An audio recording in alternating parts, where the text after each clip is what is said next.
विनोदजी, आज या ठिकाणी जे स्वच्छता अभियान आपण राबवत आहोत त्याबद्दल आपल्याकडून ऐकायला आम्हाला आवडेल.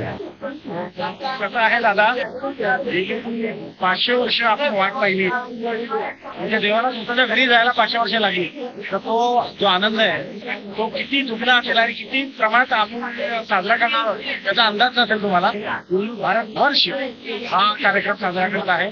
तुम्ही या जिथे असाल तिथे दिवाळी साजरी करा, साफसफाई करा, वेगवेगळे उपक्रम राबवा आणि एक मनाने बोला जय श्रीराम.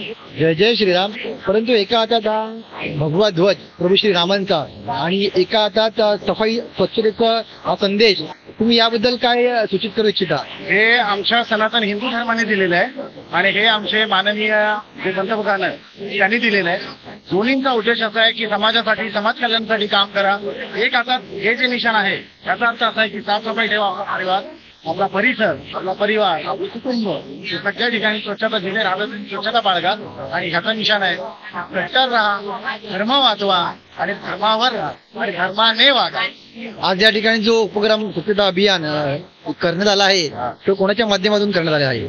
माननीय आमचे जे आदरणीय आहेत आणि प्रेरणा स्त्रोत आहेत, नगरसेवकापेक्षाही भरपूर काही भाऊ या भयंकर एक व्यक्तिमत्व आम्हाला आमच्या योगदाने नशिबाने लाभलंय, ते म्हणजे श्री दीपक बाळागावडे साहेब, आमचे दादांमुळे असं सामाजिक उपक्रमामध्ये आम्ही नेहमीच सहभाग घेतो. त्यामुळे दादाचे खूप खूप आभार आणि धन्यवाद. दादाचे उपकार आयुष्यभर विसरू शकणार नाही, कारण का दादा समाज उपयोगी नेहमी काही काही उपक्रम आणतात आणि आम्हाला सामील करून घेतात. त्यामुळे त्यांचे खूप धन्यवाद. 22 तारखेला आपण सर्व अयोध्येत जाऊ शकणार नाही आहोत, परंतु आपण आज या ठिकाणी स्वच्छता अभियान करून प्रभू रामाचरणी आपली सेवा आज या ठिकाणी या मंदिरात प्रदान केली आहे, त्याबद्दल तुमचे धन्यवाद. जय श्रीराम. जय श्रीराम.